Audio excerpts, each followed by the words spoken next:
Okay, let's unpack this.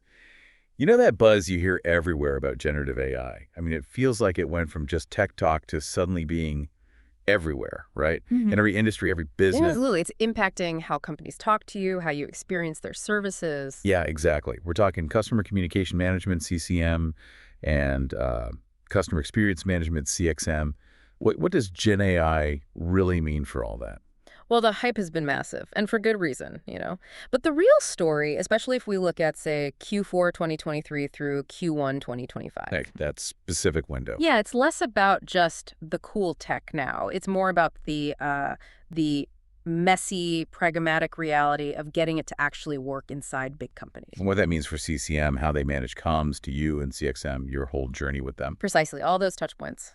So that's what this deep dive is about. We've gathered a whole stack of sources, research, articles, analysis, all from that critical period, and we're basically going to pull out the key insights for you. Kind of a shortcut through the noise. Exactly, because that time frame, Q4 23 to Q1 25, it really marked a shift, didn't it? From just excitement to, well, practical adoption. Huge shift. Plus, you had massive tech leaps. Things like agentic AI starting to emerge and this really complex regulatory picture forming. Okay, so quite a bit to navigate. Definitely. But looking closely at the data, the case studies from then, you see patterns where companies are focusing what's working, what's holding things back. Right. Let's jump into that big picture shift you mentioned first. This move from, what was it, speed of technology driving things. Yeah, initially it was all about how fast the AI models were improving, super exciting stuff. But now it's more the speed of business, Exactly, because companies hit the ground and realized, okay, the tech is amazing, but actually integrating it, that's dictated by real world stuff. like the internal roadblocks. Totally. Showing ROI, that's a big one. Figuring out how to manage the risks involved, just the sheer organizational change needed. Practical things too, like data quality, finding people who know how to use it. Yeah, exactly. The AI might be lightning fast, but the business processes, the readiness inside the company, that's the bottleneck now. And you see that in the adoption numbers, right? Like that Deloitte report from Q4 2024. You really do. It showed most organizations were still kind of experimenting, often fewer than 20 different AI projects going on. So not a massive rollout everywhere immediately. No, scaling was cautious. Less than 30% of those experiments were expected to scale fully within like 6 months. It's definitely phased. But engagement was high. People were trying it. Oh, absolutely. Engagement was huge. Sources said 65% of companies globally were using GenAI somehow in 2024. And get this, 92% of Fortune 500 firms had adopted GenAI tools by then. Wow. Okay, so lots of exploration, even if full scaling takes time. Sure. Where was it landing first? Inside these companies. Good question. The reports consistently point to areas like IT leading the charge about 28%, then operations at 11%, marketing around 10%, and customer service at 8%. Interesting mix. Yeah, and cybersecurity also comes up a lot. Seeing strong adoption, good results, especially with threat detection. The trend seems to be focusing on areas really critical to that specific industry. Okay, it's getting into different departments. Yeah. But is it actually getting used day to day by employees? There was talk of a workforce gap. That's a really important point. Access is often limited. Reports suggest less than 40% of the workforce in many places actually have access to these tools. And even those who do have access. Fewer than 60% use them daily. So yeah, there's a challenge in embedding this into the regular workflow, making it truly useful for everyone. It sounds like maybe employees started playing with it first, that sort of bottom-up thing. That's often how it begins, yeah. Individuals, maybe small teams, experimenting with tools they can find. But for it to really scale, leadership needs to step in. Exactly. To go from pilots to strategic adoption, you need C-suite leaders to be more than just cheerleaders. They need to be active champions, removing barriers, allocating resources, driving that cultural shift. It needs that push from the top, guided by what worked from the bottom up.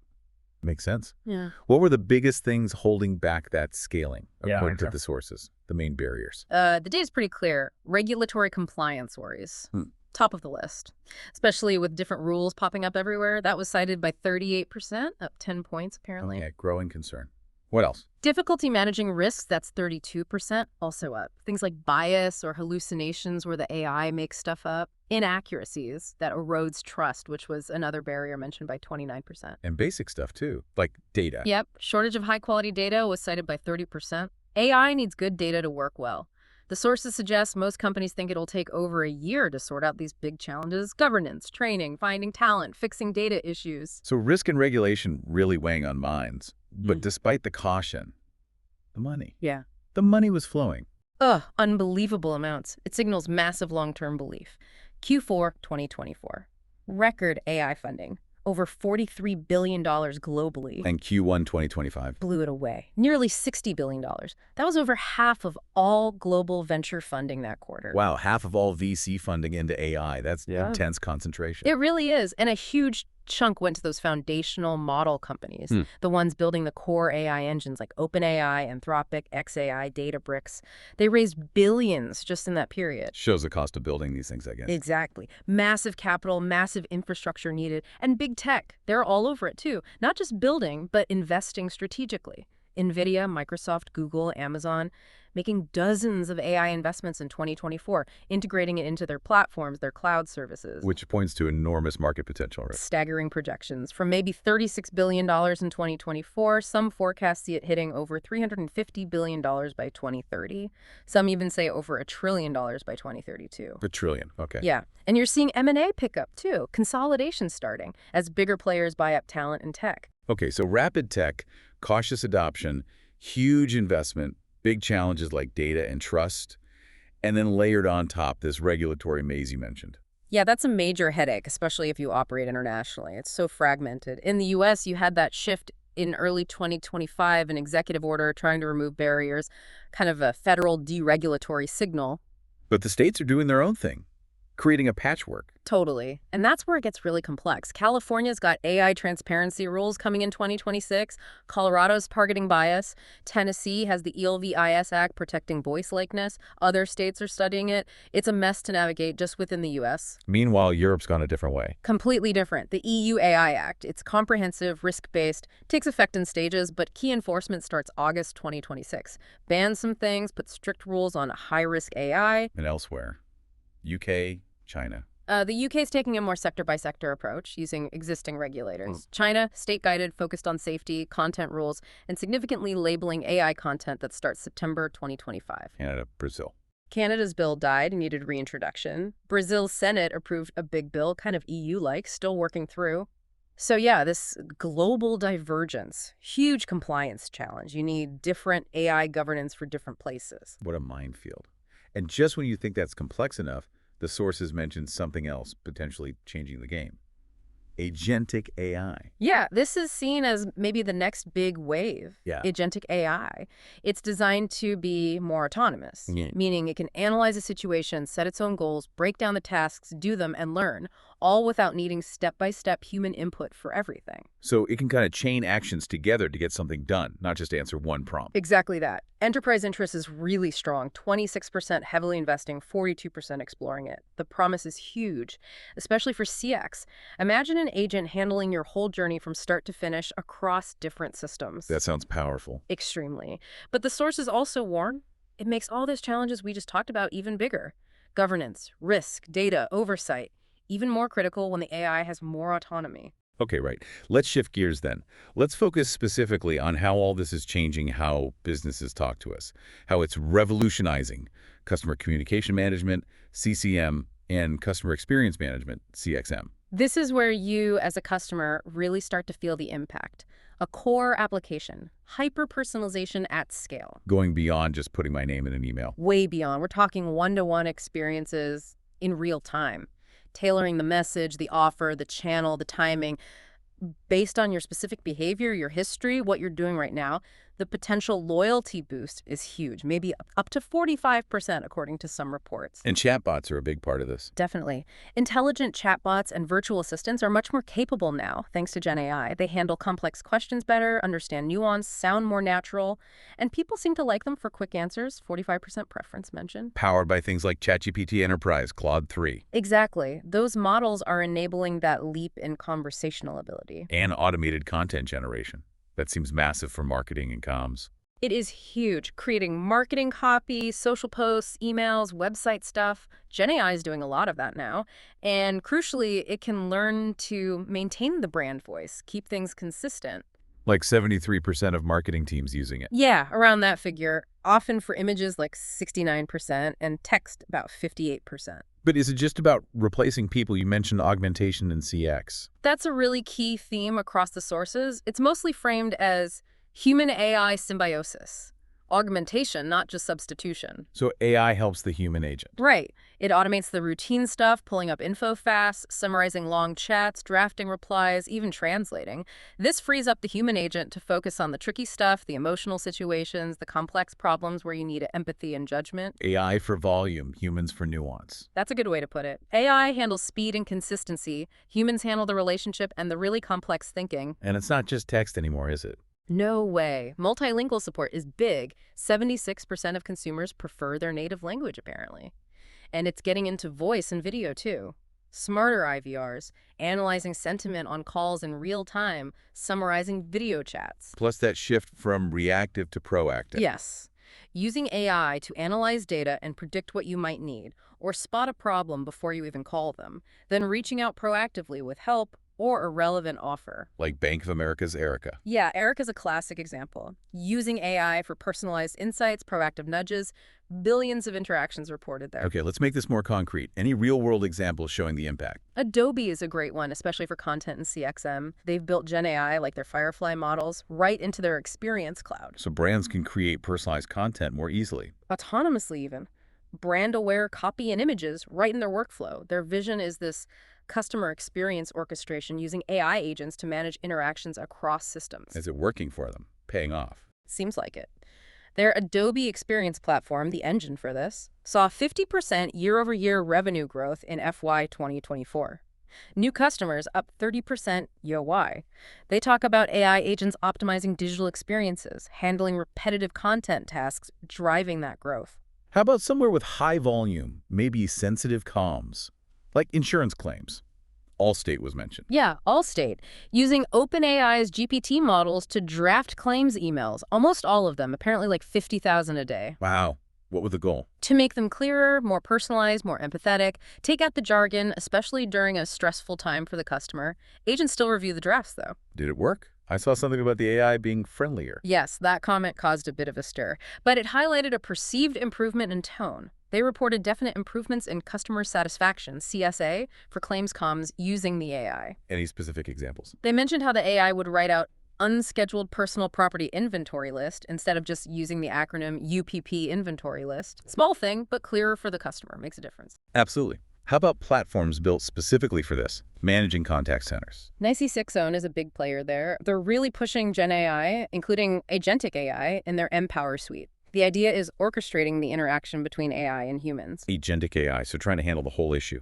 Yeah, automating the full intent to resolution, taking a customer's need from start to finish autonomously as possible, or with minimal human help. Yeah, how's the market reacting to that? Pretty well, it seems. NICE said Empower was in 100% of their large AI deals in Q1 2025. Strong demand.